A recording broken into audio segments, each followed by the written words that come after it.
estudios que nos enseña sobre la estructura de la iglesia, cómo se supone que la iglesia esté estructurada bíblicamente. También vimos, por ejemplo, la semana pasada lo que es el culto a Dios y qué significa se le da el culto a Dios y cuáles son los elementos del culto: la oración, la adoración, la lectura de la palabra, la predicación, la oración corporal, la oración por las necesidades, ¿verdad? Pueden sentarse, hermanos.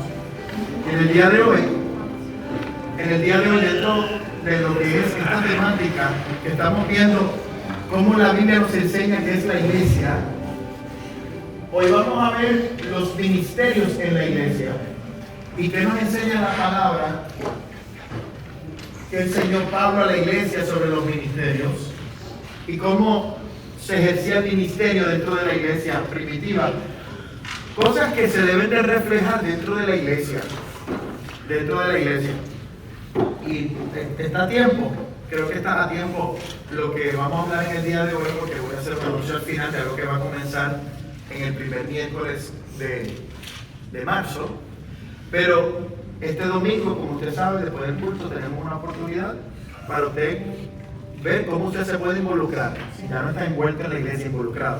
El domingo, luego del servicio, tenemos una feria de ministerio donde usted va a poder ver cómo usted puede servir. Sobre el día de hoy vamos a ver los propósitos de los ministerios en la iglesia. ¿Por qué deben de haber ministerios? ¿Cómo deben de funcionar? Vamos a ver qué nos enseña la palabra sobre los ministerios. Y para eso vamos a ir a Efesios capítulo 4. Y vamos a ver específicamente de los versos 7 al 16. Los versos 7 al 16. Pero yo quiero, antes de ir a la cita bíblica, yo quiero que usted, ¿verdad?, dialogue conmigo. ¿Cuál es el propósito? ¿Cuál es el propósito de los ministerios en la iglesia? Servir, mi hermano Axel. Muy bien, ¿qué más? Crecer, dice mi hermana Yanira. Muy bien, ¿qué más? Apoyarnos, muy bien, dice nuestra hermana Ana. ¿Qué más? ¿Para qué son los ministerios? Organización. La organización a la iglesia también, ¿no? Ministrar las necesidades. Amén, exacto. La palabra ministerio es ministrar. Habla de suplir una necesidad que hace falta. Amén. Todo eso está dentro de ahí. Ahora vamos a ver lo que hemos hablado comparado a Efesios capítulo 4, los versos 12 al 16. Y Dios bendiga a la iglesia de los miércoles. Pero me gozo para la iglesia de los miércoles, porque la iglesia del domingo debe de ser la iglesia del miércoles. La iglesia que se equipa, que se discipula, que se entrena en la palabra del Señor para crecer. Así que Dios bendiga a los que se paran esta noche para estar con nosotros en una noche más informal y de estudio bíblico. Pero yo quiero que usted lea, le voy a dar un momento breve para que usted lea los versos 12 al 16. Y luego vamos a hablar de cuáles son los propósitos del ministerio en la iglesia, basado en lo que usted vea en los versos 12 al 16. ¿Amén? Le voy a dar ese momento para que usted en su dispositivo o ahí en la Biblia, ¿verdad?, los que tienen el expositor, que puedan ver la lección 18, donde nos habla de cuáles son los propósitos del ministerio.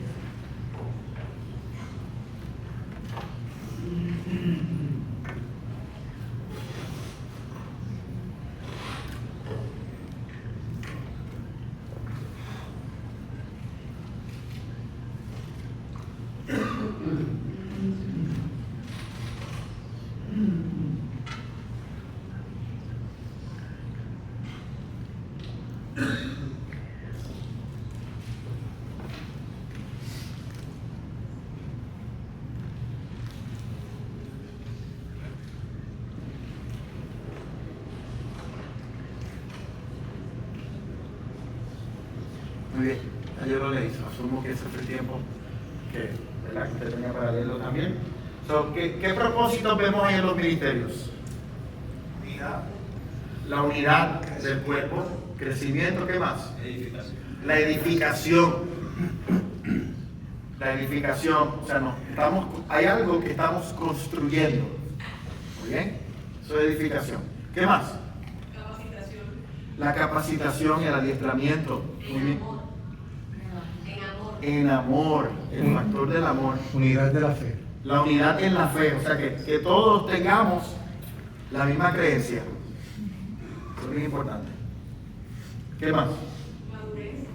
La madurez, o sea, la formación. Por eso nosotros decimos que los miércoles es noche de oración y de formación para que usted conozca la palabra y usted crezca. El conocimiento del Señor, estar en el conocimiento del Señor. Aquí podemos ver entonces, basado en Efesios 4, 12 al 16, el verso 12 comienza diciendo: a fin de perfeccionar a los santos para la obra del ministerio, para la edificación del cuerpo de Cristo, hasta que todos lleguemos a la unidad de la fe y del conocimiento del Hijo de Dios, a un varón perfecto, a la medida de la estatura de la plenitud de Cristo. Me quiero detener ahí, porque ya quiero enseñar, porque el verso 13 nos dice muchas cosas, porque a veces nosotros queremos medir en la iglesia si el ministerio ha logrado su éxito o ha dado el fruto. Y mire la medida, mire la meta, a fin, ahí nos está diciendo, hasta que todos lleguemos a la unidad de la fe y del conocimiento del Hijo de Dios, a un varón, esa palabra es muy fuerte, perfecto. ¿Quién aquí es perfecto? O sea, que el trabajo del ministerio siempre va a continuar hasta que Cristo venga. Entonces podemos ver gente madura en el Señor, que crece en el Señor, pero habrá un momento donde el ministerio de las mujeres, todas las mujeres de la iglesia, perfectas para Dios. No, pero estamos trabajando para la unidad, porque lo primero que tiene que lograr el ministerio es esto, que lleguemos a la unidad de la fe. ¿Y cuántas veces nosotros no nos sentamos con hermanos de la misma congregación y vemos el mismo verso bíblico o vemos la doctrina y tenemos diferentes interpretaciones de la misma? O sea, el ministerio nos lleva a que comencemos todos a tener la misma perspectiva de fe. Hasta que no lleguemos a esa unidad completa y a la perfección, el trabajo continúa en el Señor. Eso es para que usted se anime a trabajar para el Señor, porque hay mucho que hay que lograr. A la medida de la estatura de la plenitud de Cristo, para que ya no seamos niños fluctuantes. O sea, los ministerios de la iglesia están para que la gente que crezca, porque vamos a llegar en algún momento, muchos de nosotros, como niños. Vamos a llegar como recién nacidos, vamos a llegar como bebés espirituales, qué bonitos son, ¿verdad? Los bebés espirituales a mí me encantan. Me encanta ver a la gente en el primer amor, luego de la conversión y cuando vienen con las preguntas, ¿verdad? Que demuestran esa inocencia de que no tienen conocimiento de la palabra y no poder enseñarlo y todo eso, para que ya no seamos niños fluctuantes. El propósito es que de niños pasemos a gente madura en el Señor, para que ya no seamos niños fluctuantes, llevados por doquiera de todo viento de doctrina, por estratagema de hombres que para engañar emplean con astucia las artimañas del error. El ministerio también existe para que la iglesia tenga una doctrina sólida y no nos dejemos engañar por las falsas enseñanzas. ¿Usted está viendo eso? Eso es bien importante. Sino que siguiendo la verdad en amor, como dijo mi hermana Elsa, perdón, lo dije al revés. Elisa. Elisa, ¿ves? Que Dios tiene que perfeccionar. Sino que siguiendo la verdad en amor, crezcamos en todo, en aquel que es la cabeza. Esto es Cristo. Seguimos la verdad en amor. O sea, el ministerio también se desarrolla con mucho amor, de quien todo el cuerpo, bien concertado y unido entre sí, por todas las coyunturas que se ayudan mutuamente, lo que dijo mi hermana Ana, la ayuda, según la actividad propia de cada miembro. Usted debe de subrayar esa línea en su propia Biblia, o pasarle marcador ahí al celular en el dispositivo, en la aplicación de la Biblia. La actividad propia de cada miembro. Y ahora pregúntese, ¿cuál es la actividad propia suya como miembro de la iglesia? Del Señor, y como miembro de la iglesia que usted asiste. Porque ahí es donde está el paso 5. Ahí está el propósito, ¿verdad?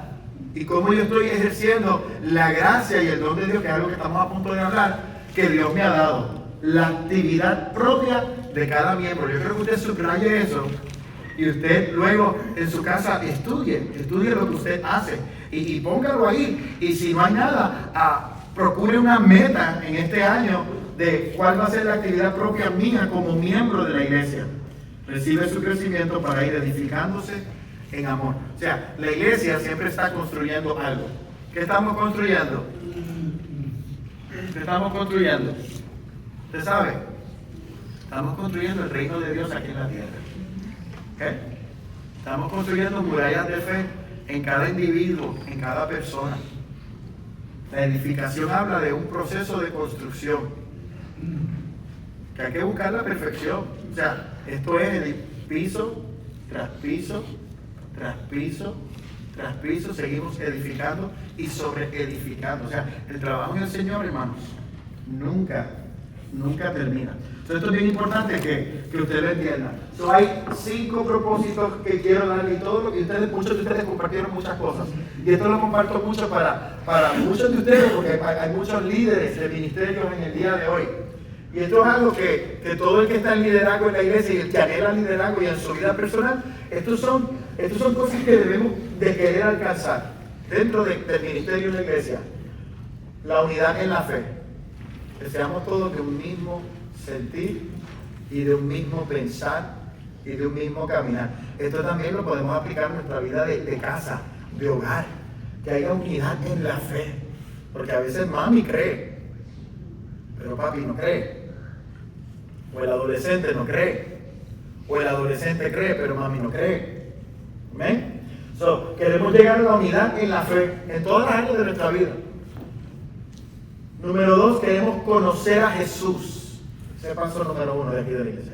Conocer a Jesús cada día más. Porque nos está diciendo el verso, una de las cosas que nos dice es, el verso 12, es que lleguemos a la medida de la estatura de la plenitud de Cristo. O sea, nunca vamos a cesar de conocer del Dios que vino al mundo, de Jesús, ¿verdad? El verbo hecho carne. Aunque podamos leer Mateo, Marcos, Lucas y Juan de corrido por el resto de su vida hasta que Cristo venga, vamos a seguir aprendiendo más del nombre de Jesús. Amén. Porque hay mucho que aprender. La formación personal de fe, la formación suya, como estábamos hablando, que pasemos de niños fluctuantes a gente sólida, parada sobre la roca que es Cristo, que no nos movemos por ninguna corriente ni por ningún viento. También existe para crecer y permanecer. Estas cosas van juntas. Queremos crecer en el Señor, pero a la misma vez permanecer, no movernos de nuestra postura en el Señor, porque nuevamente, si no somos niños fluctuantes, que estamos aquí hoy, mañana nos desaparecemos, después no nos vemos, después no nos escuchamos, después aparecemos. No, la meta es que haya unidad en la fe, que estemos creciendo y permaneciendo. Y también la ayuda mutua, apoyarnos los unos a los otros. Amén. Cuando vemos las necesidades dentro de la iglesia, acudimos a suplirlas. Entendemos que tenemos la bendición de ser de bendición a gente con peticiones, con necesidades. Y mutuamente nos apoyamos emocionalmente, espiritualmente y aún físicamente, porque mucha gente lo que necesita es el contacto de alguien. ¿Usted sabe eso? Mucha gente lo que necesita es alguien con quien pueda conectar, alguien con quien pueda compartir, alguien con quien pueda hablar, dialogar, alguien que pueda sembrar en ellos una fe mayor y superior dentro de su proceso y su crecimiento. En Efesios 4, 12, 16, nosotros vemos este resumen de para qué existe el ministerio, para qué existe la iglesia. Si nosotros no estamos trabajando para esto, hay un problema bien serio, porque no podemos cumplir con lo que dice la Escritura. La unidad en la fe, el conocer a Jesús, la formación personal de fe, crecer y permanecer juntos y la ayuda mutua que debe de estar. Ahora, en la Biblia, la palabra ministerio, en el Nuevo Testamento, la palabra griega que se usa para ministerio significa servicio, oficio y empleo. Servicio, sabemos que es es dar. Servicio es dar, es ofrecernos. Oficio es lo que usted sabe hacer, el trabajo que usted hace, la carrera a la cual muchos de ustedes y yo estudiamos. Muchos de nosotros tenemos oficios, aunque no lo estemos ejerciendo, que hemos estudiado. Y hay un empleo que nosotros hacemos, ¿verdad? Hasta ahora suena bien. Ahora, la Biblia es escrita originalmente en dos lenguajes. El Antiguo Testamento en hebreo, con algunos lenguajes en arameo, algunas palabras en arameo en el libro de Daniel, y el Nuevo Testamento completamente es escrito en griego. Por eso nosotros vemos, ¿verdad?, las palabras hebreas y las palabras griegas en la Biblia.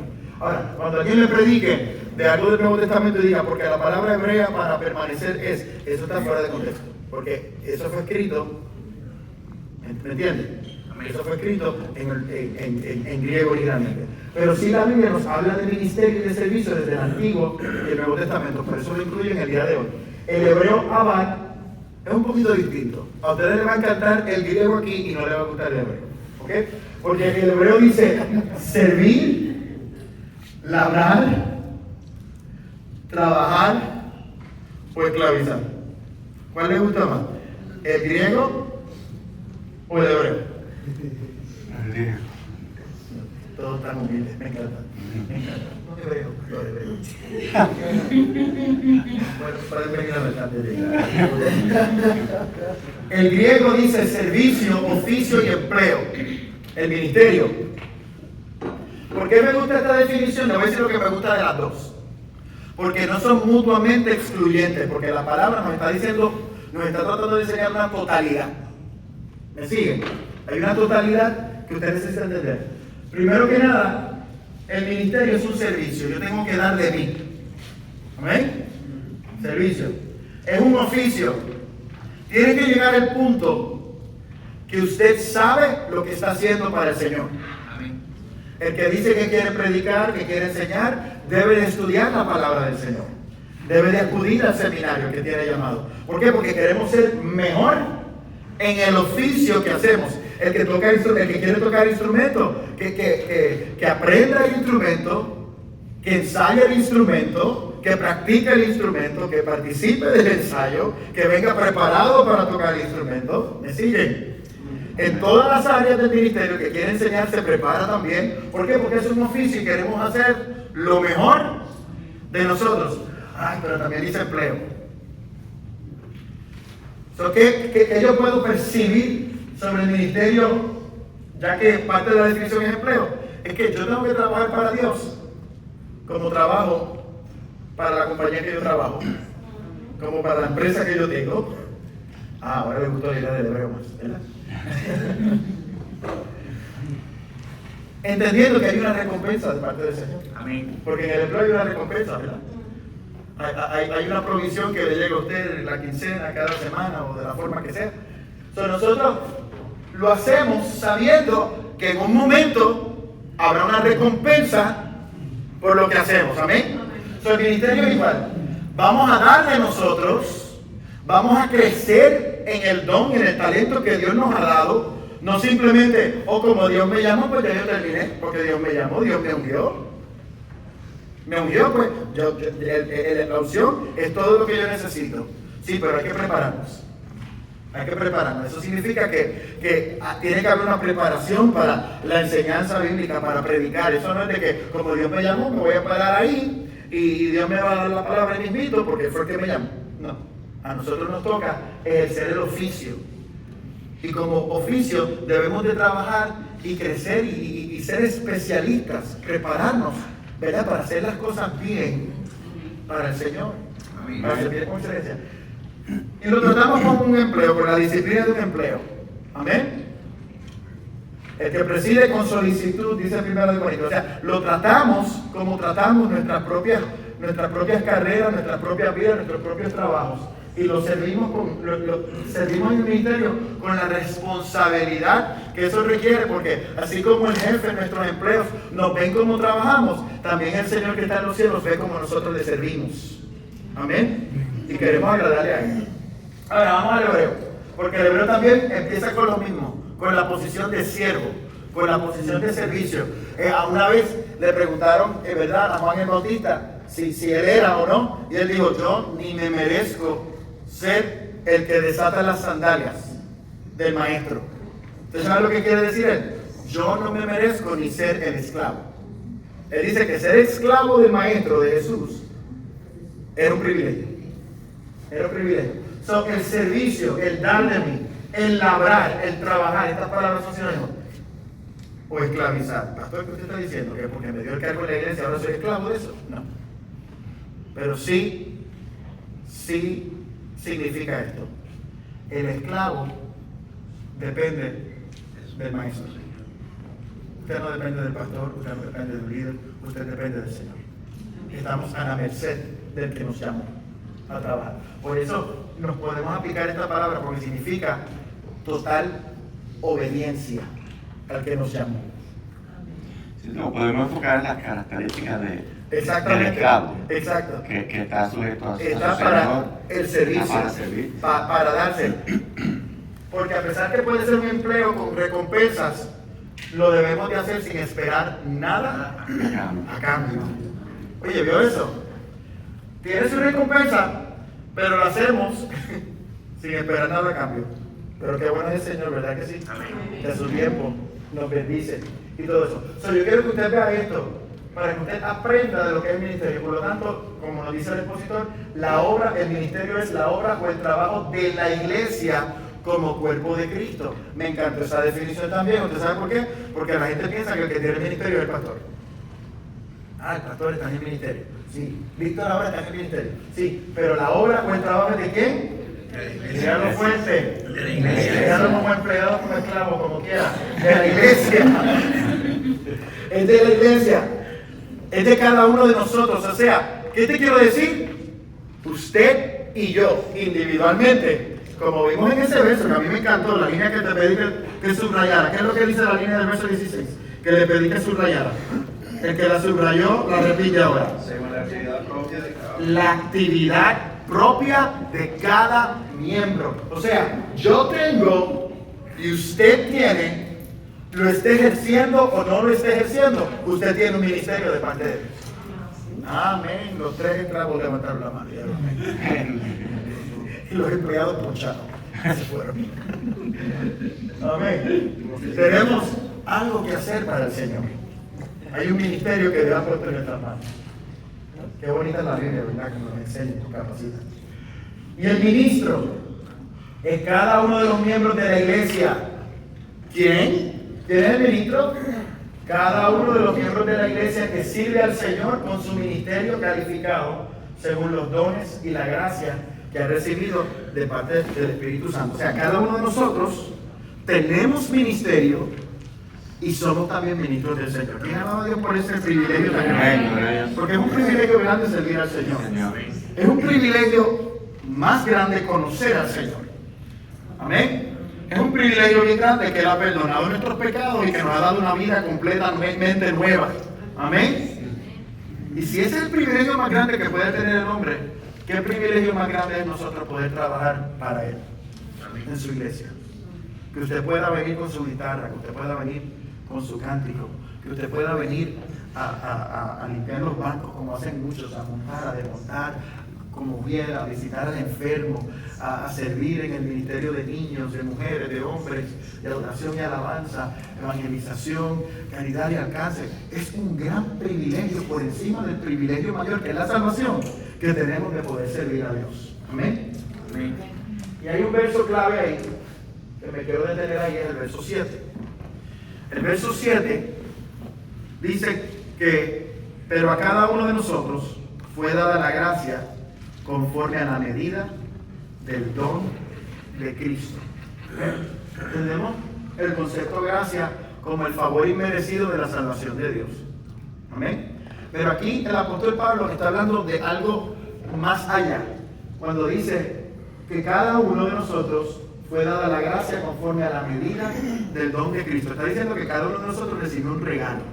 Hemos recibido un don de parte de Dios que ha sido impartido por el Espíritu Santo para nosotros. Está diciendo que cada uno de nosotros, lo haya usted descubierto o no, usted tiene habilidades, Usted tiene regalos que Dios le ha dado para administrarlos y usarlos dentro del ministerio de Dios.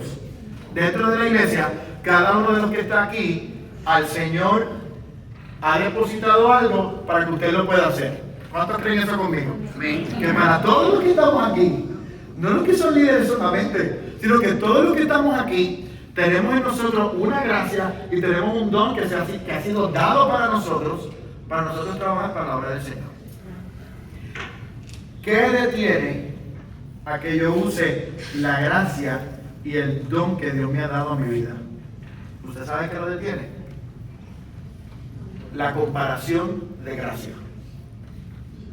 La comparación de gracia detiene a mucha gente. Es que cuando canta Diego queda tan lindo, yo no puedo cantar, no puedo, porque no me va a quedar igual. Es que mira cómo el hermano ora, mira cómo mi hermana Yanira ora, y si yo oro después, no va a quedar igual. ¿Qué hacemos nosotros? Comparamos la gracia que todavía no hemos desarrollado nosotros mismos con la gracia de otros. Amén. Comparamos pastores. Comparamos predicadores, pero es que hoy no predicó fulano, hoy predicó fulana. Hoy la clase la dio este, no la dio la otra. Nosotros también somos bien culpables de todo esto. Comparamos la gracia. Hoy dirige este grupo, no fue el grupo que yo prefiero. ¿Estamos aquí? A cada cual Dios le ha dado un don y Dios le ha dado una gracia. Y nos está diciendo a cada uno de nosotros que usemos el don y la gracia que Dios nos ha dado y que la usemos a la manera que Dios nos la ha dado. Usted no va a poder predicar como yo no voy a poder predicar como usted. Yo no voy a poder cantar como Diego. Diego tampoco va a poder cantar como yo, porque cada uno de nosotros tiene una gracia y tiene un don de parte de Dios. Así que dele gracias al Señor por la habilidad y a la forma que se le ha dado a cada uno de ustedes. Amén. No se compare con la otra maestra de escuela dominical de niños, que lo hace de esa forma tan linda y peculiar. Pero hay una forma linda y peculiar que también Dios te quiere usar a ti. Y te toca desarrollar tu forma y tu estilo.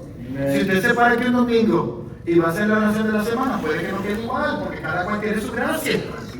¿Usted está viendo? Simplemente sea quien el Señor lo está formando a usted. Amén. Amén. Y no dude de usted mismo, porque muchas veces somos nosotros mismos los que somos nuestro propio estorbo. Porque me comparo con la gracia que tiene mi hermano que está a mi lado, que Dios también lo usa. Qué bueno que lo usa. Pero Dios también quiere usarte a ti.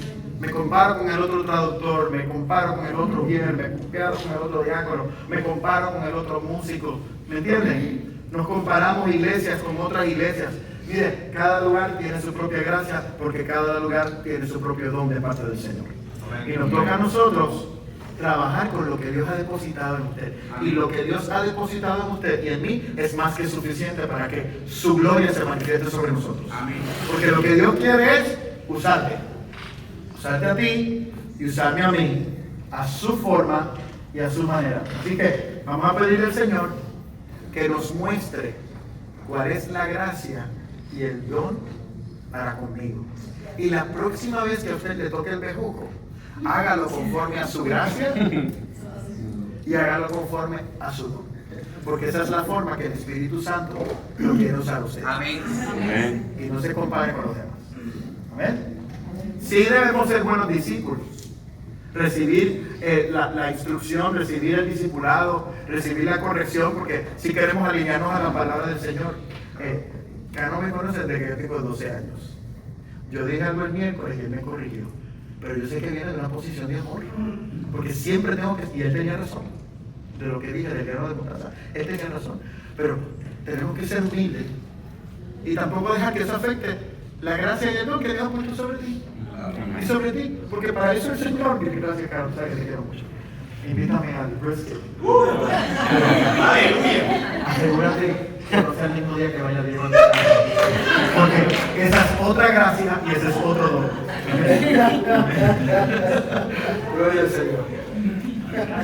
Pero aquí estoy llegando, hermano. Pero estoy llegando a que nosotros no podemos dejarnos afectar. Nos juzgamos demasiado a nosotros mismos. Nos juzgamos nosotros mismos. Cuando el Señor nos tiene a nosotros para balancearnos a los unos a los otros y apoyarnos.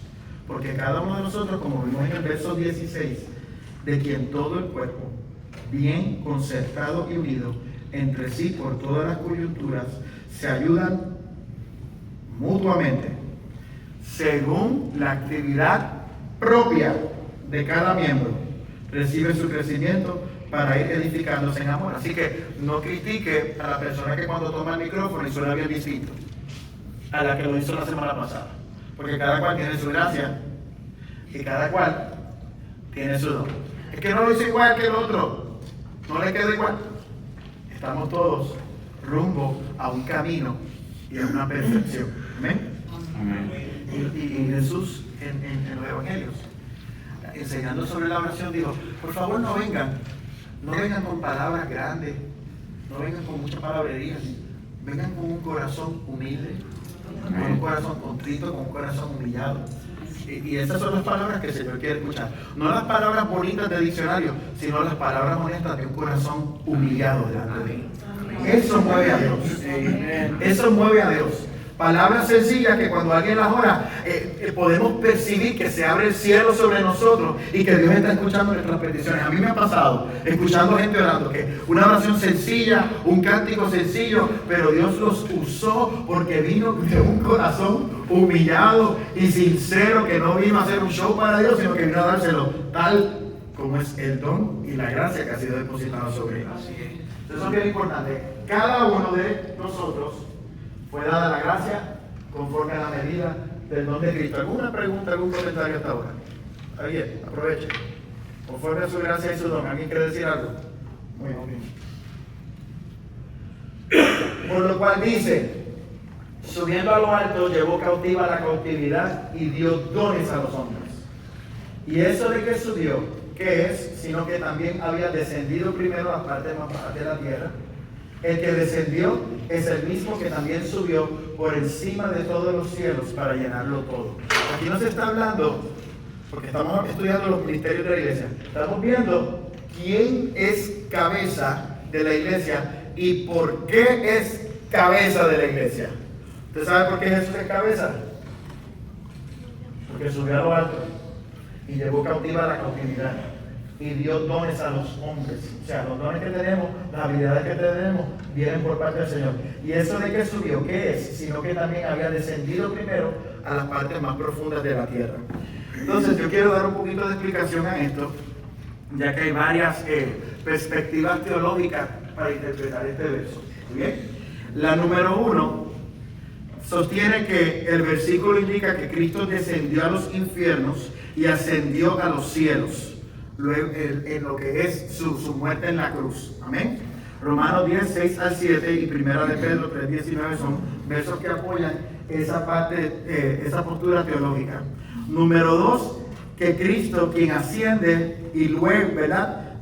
Quien asciende y luego después de esto el Espíritu Santo desciende. Esa es una segunda postura bíblica sobre ese verso. Y la tercera, que el ascenso en la exaltación de Cristo, señalando como ejemplo paralelo la visión cristológica, diciendo que el descenso fue que Él descendió a la tierra, vino de su trono, como dice Juan 3:16, anduvo en la tierra y fue exaltado hasta los sumos, como vemos en Filipenses capítulo 2. Entonces, estas son tres posturas bíblicas de este verso, que hay mucho debate y de qué exactamente significan. Amén.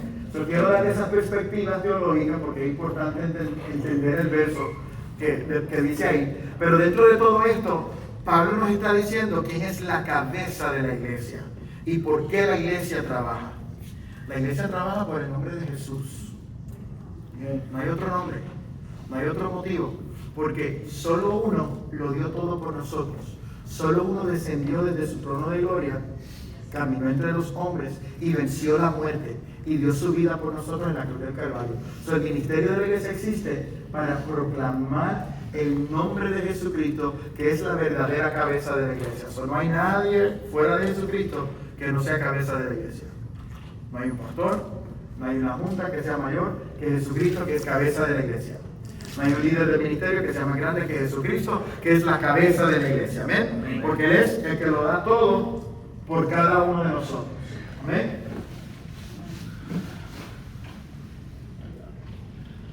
El próximo verso nos habla de los ministerios que fueron constituidos. Y aquí la palabra griega habla de los ministerios que fueron dados. Muchas veces creen que muchos interpretan los títulos, pero lo que debemos de ver son los propósitos. ¿Oyeron? No vea los títulos necesariamente, pero vea los propósitos de todo. El próximo verso nos dice, vamos a ir ahí.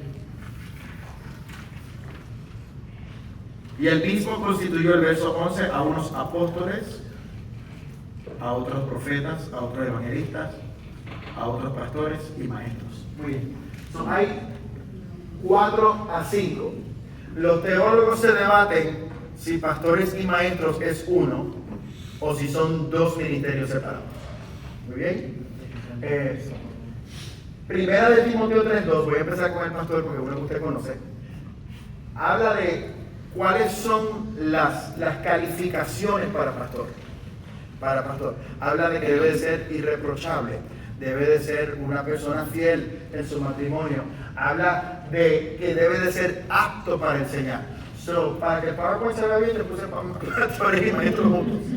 Porque sí creo que el pastor tiene que ser apto para enseñar.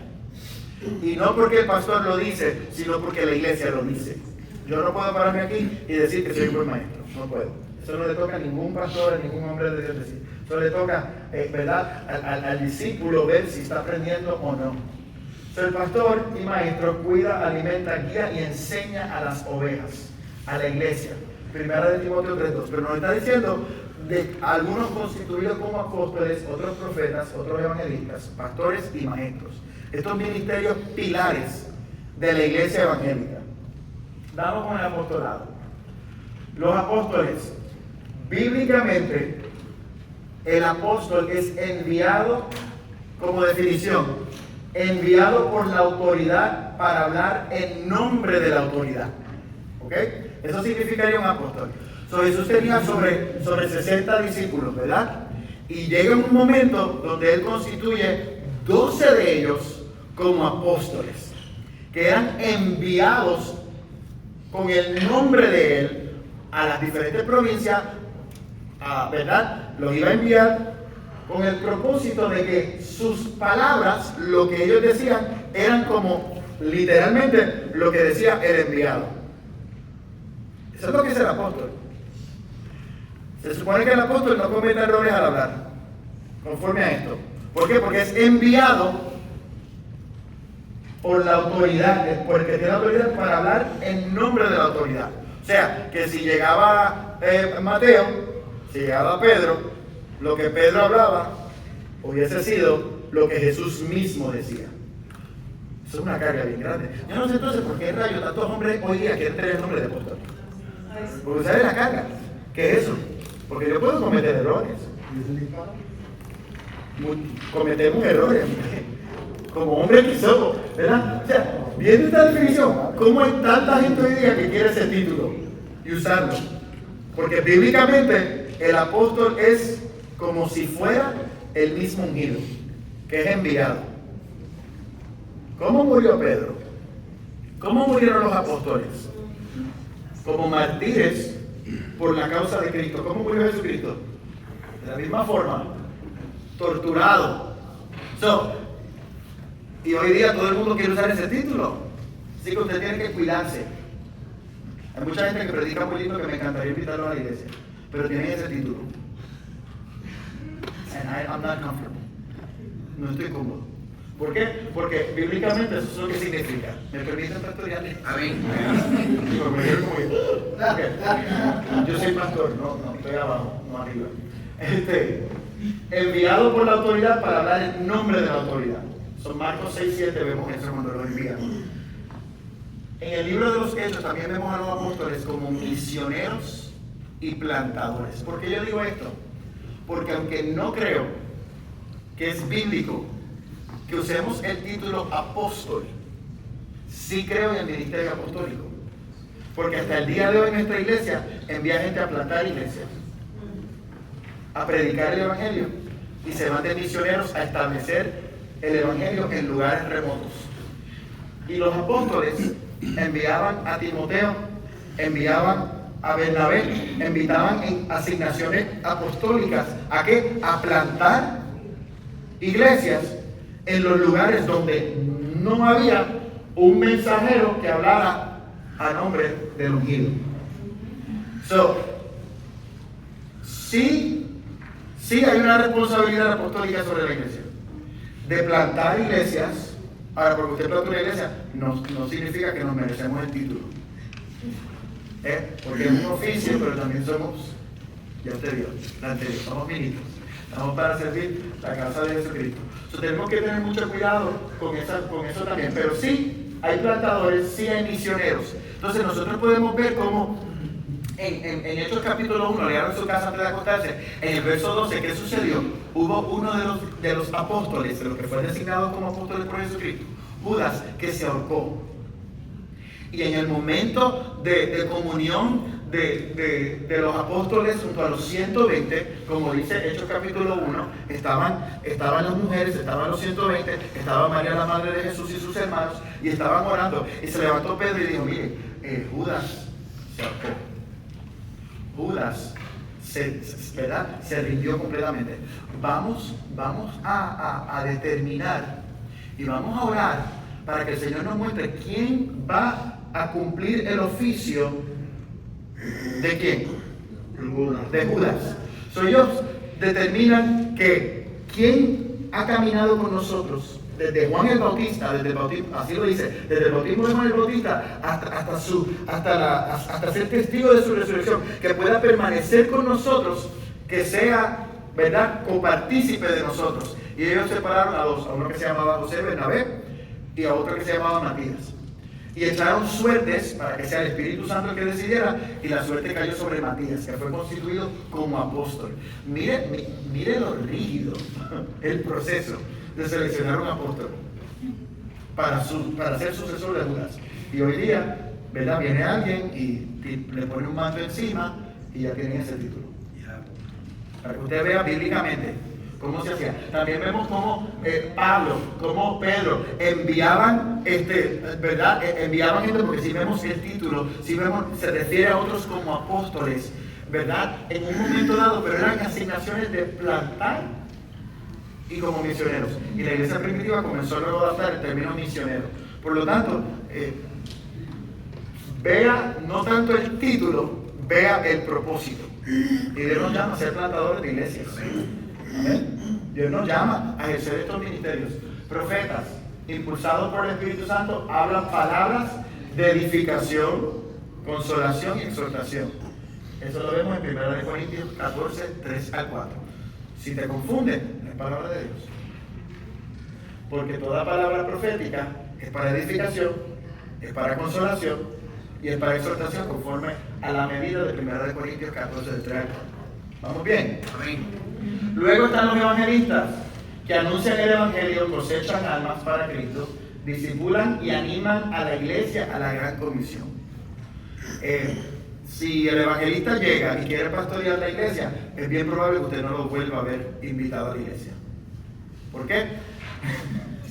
Porque se supone que el evangelista anime a la iglesia, la deje mejor que cuando llegó.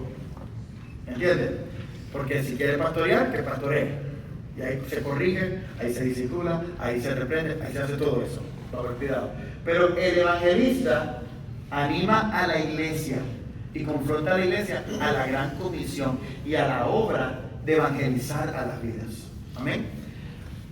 Pastores y maestros cuidan, alimentan, guían y enseñan a las ovejas. Esta es la más antigua que vemos de todas estas. ¿Por qué? Porque desde el libro de Génesis vemos el oficio del pastorado del ganado. Y vemos dentro de lo que es el ganado todo el visual de lo que debe de ser un pastor del Evangelio de Jesucristo. ¿Alguna pregunta de lo que yo he compartido? ¿Algún comentario? ¿Alguna duda? ¿Estamos bien? ¿De verdad? ¿Todo bien? Solamente quería comentar cómo nos podemos dar cuenta que estamos, o sea, el título de nosotros no hay que tener título para llevar eso a cabo, porque estamos llamados por la autoridad que es Jesucristo a anunciar las buenas nuevas, como si fuera lo que hacían los apóstoles, los profetas impulsados por el Espíritu Santo, hablamos palabras de edificación, que es la palabra y el mensaje de salvación. Igual con los evangelistas que salimos afuera a cosechar almas, a discipular. O sea, básicamente estamos llamados a hacer todas esas posiciones en el nombre de Jesucristo. Amén. Exactamente, y a eso yo me refiero. No miremos títulos, veamos propósito.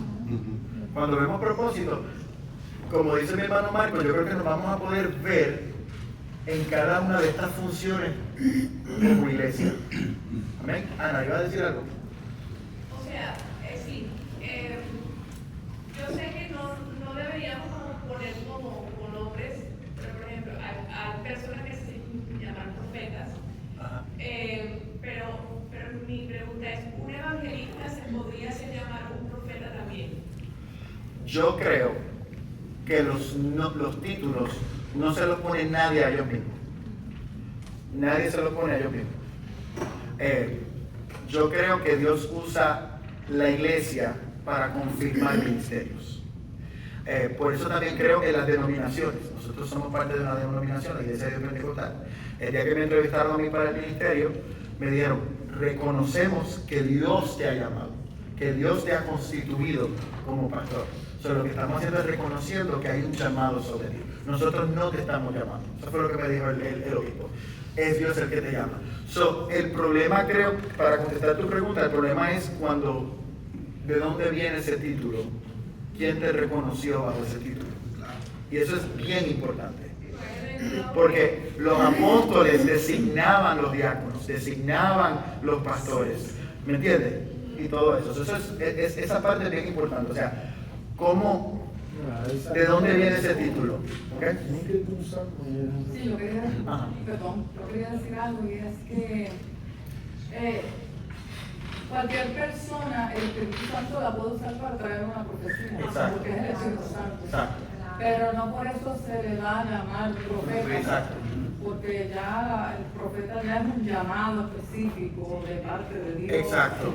Es un llamado de parte de Dios y hay un don de profecía que lo reconocemos en gente, que sabemos que Dios los ha usado, que en un momento hablaron palabras de edificación, consolación y exhortación y se cumplieron.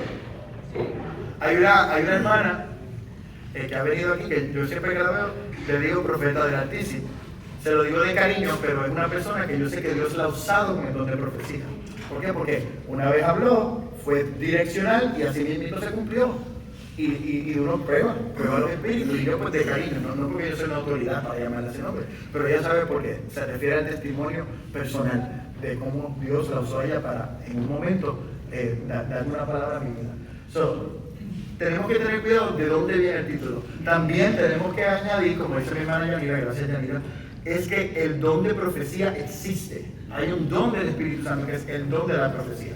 Yo creo que debe de haber más orgullo en uno si tiene el don de profecía de que en vez de decir, no, llámenme profeta. ¿Verdad? O nuevamente, plantamos iglesia, plantaste aquí y allá, no, pues llámenme apóstol. No. Sino el placer en el propósito de lo que hacemos para el Señor. Y hay que decir algo también, que la profecía bíblica, eso se acabó. O sea, hasta ahí llegamos en ese tipo de profecía, pero cuando se habla de profetas y todo eso, normalmente el profeta viene para traerle palabra a la iglesia de edificación y de que ningún profeta se puede salir del marco bíblico. Exactamente. Porque lo que está escrito es lo que y muchas veces lo dicen, porque es una revelación nueva. Tenga cuidado con esa frase. Tenga cuidado. Porque si lo dice, pues, ¿verdad? Mira. se habla de lo dice la foto. Exactamente, sí. Hay que tener mucho. Pues mira, yo sufro porque yo no predico. Yo estoy ahí sentado, pero yo sufro. Cada palabra la estoy escuchando porque no quiero que la iglesia se confunda. No se confunda. Es una carga predicar y es una carga más grande no predicar. De verdad, porque esa es la hora. ¿Por qué? Porque no queremos que pase lo que dice mi hermano. El filtro de la palabra. Por eso tenemos que ser, la reverencia a Dios y a la palabra es tan grande. O sea, no diga gloria a Dios y aleluya a todo. Nos encanta que digan gloria a Dios y aleluya cuando no predican, pero no lo diga todo. Vamos a prestar atención y vamos a pasar lo que escuchamos por el filtro de la palabra de Dios. Muy buena pregunta, Ana, te portaste bien con la pregunta. Sí, porque yo no me he levantado de vida, envía a otro a tu nombre. Contestarle a Ana. De hecho, yo iba a decir que el apostolado de hoy en día en verdad es el misionero. Exacto, el misionero. Exacto. El apóstol de Jesucristo de aquellos días. Sí, el hecho de que y perdone la expresión, sé que hay cámaras encendidas, no quiero que esto se vaya a viral, pero porque sea una iglesia de miles y miles y miles, no significa que eres apóstol. ¿Sabes? Tampoco, ¿sabes? Y muchas veces el crecimiento numérico hace que se eleven. Eso no me hay que tener mucho cuidado, ¿no? Mucho cuidado. Ajá. ¿Y el fruto que da? Eso es bien importante. Esa parte es bien importante, o sea, cada ministerio a su tiempo da fruto. Y eso es un buen punto. ¿Por qué todo esto es importante? Para que ya no seamos niños fluctuantes. Porque hay muchas corrientes, llevados por doquiera de todo viento de doctrina. Hay vientos que soplan. Hay un movimiento de prosperidad que va y viene. Ahora hay un movimiento de la paternidad en las iglesias, que va y viene, donde al pastor le llaman papá y los hijos son los hijos y el copastor es el tío y donde se llaman primos, y yo he visto cosas bien raras, donde es una paternidad y miren, esto ha traído hasta divisiones en hogares. Divisiones en hogares, porque usted tiene una madre y usted tiene un padre. Y yo personalmente he conocido de gente que ha tenido conflicto familiar porque no, yo ahora no voy para casa el día de acción de gracia porque yo tengo mis padres espirituales y yo tengo que estar bajo su cobertura y tengo que estar con ellos. No voy a pasar acción de gracia, te lo digo eso. Entonces son testimonios reales que han llegado a mí de los problemas. Y nuevamente, la doctrina de Dios no confunde. No trae disensión en los hogares, trae unidad en la fe, ministerio. El hecho de que ya hay una rivalidad y un problema, pero te vas a pasar acción de gracia, ya significa que esto es una doctrina falsa y usted se ríe, pero es una realidad. Lo que estoy hablando es una realidad. Tenemos que tener cuidado con los vientos que se levantan y usted ve que van y vienen. Usted sabe que fue algo que hizo la pandemia del COVID-19. La ola de la doctrina de la prosperidad menguó. Cayó. ¿Por qué? Porque es un viento de doctrina que viene por un tiempo y ahora estamos viendo este viento de lo que es la paternidad espiritual creciendo en muchos lugares. Tengan mucho cuidado con todo esto. ¿Por qué? Porque nuevamente hay una doctrina que es bien sólida. Cristo nació, Cristo murió, Cristo resucitó, Cristo bautiza y viene pronto con nosotros. Amén. Ahí podemos estar firmes. Pueden hablarle de paternidad, pueden hablarle de prosperidad, podemos hablar de tantas cosas, pero en esa verdad estamos parados firmes en el Señor. Amén. Entonces, y digo esto también con mucho, quiero exhortar en amor, como dice la Escritura. ¿Por qué? Porque entiendo que a veces hay gente que nace dentro de estas corrientes y tenemos que también con amor y empatía, como lo estamos haciendo hoy, yendo directamente a la palabra del Señor, para que usted vea lo que el texto dice, para nosotros entonces, ¿verdad?, alinearnos a la palabra del Señor. Y así no ser llevado por doquiera, por las estrategias y las artimañas de los hombres para engañar con astucia a las personas y llevarlos al error. Porque nuevamente, todas estas cosas eventualmente lo que hacen es traer confusión. Y si está trayendo confusión, no puede ser de Dios. Porque Dios no es Dios de confusión. Amén. Dios es Dios de claridad. Amén. Amén. Muy bien. Llegamos al final. ¿Alguna pregunta, algún comentario sobre esto? ¿Estamos bien? Los versos 15 y 16 nos hablan de lo más importante de todo esto. Y es que cada uno de nosotros hablamos la verdad en amor, crezcamos en todo en aquel que es la cabeza, que es Cristo. De que todo el cuerpo bien concertado y unido entre sí por todas las coyunturas que se ayudan mutuamente según la actividad propia de cada miembro, recibe su crecimiento para ir edificándose en amor. Aquí hay un llamado a la unidad. ¿Qué podemos sacar personalmente del estudio bíblico de hoy? Que hay un don y que hay una gracia sobre cada uno de ustedes. Y hay algo que usted necesita hacer.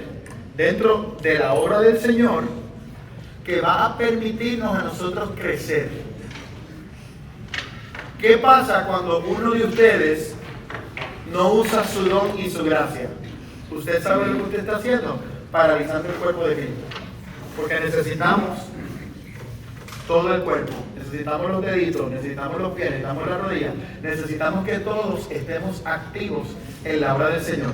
Y si hay alguno aquí pensando en engancharse y renunciar a todo, tenga mucho cuidado, porque el Señor demanda de nosotros cada día más, y que nosotros no seamos el motivo por el cual se estanque y se paralice la obra que el Señor quiere continuar haciendo en medio de nosotros. Amén. Amén. Con eso, hermanos, les comunico, hablando de ministerios, que comenzando el primer miércoles de marzo, el primer miércoles de cada mes, vamos a comenzar un miércoles al mes, miércoles en comunidad, donde las damas, los caballeros también tendrán su espacio separado para apoyarse mutuamente, para crecer en la fe y tener sus actividades de ministerio también.